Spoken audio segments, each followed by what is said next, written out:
பாருங்க மழை தூர்லுது. அவங்களுக்கு தெரியுமோ தெரியாதுன்னு தெரியல. இது அந்த செடிக்குள்ள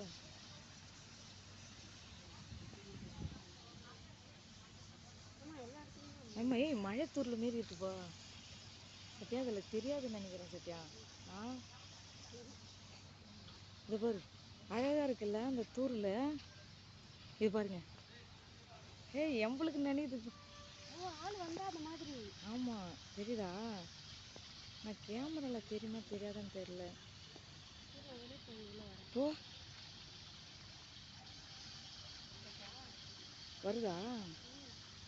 ஆனால் இதில் தெரியலன்னு நினைக்கிறேன் சத்யா. அழகாக இருக்குது தூரில். மழை சாரல் அழகாக இருக்கு சத்யா. செம்ம அழகு சத்யா.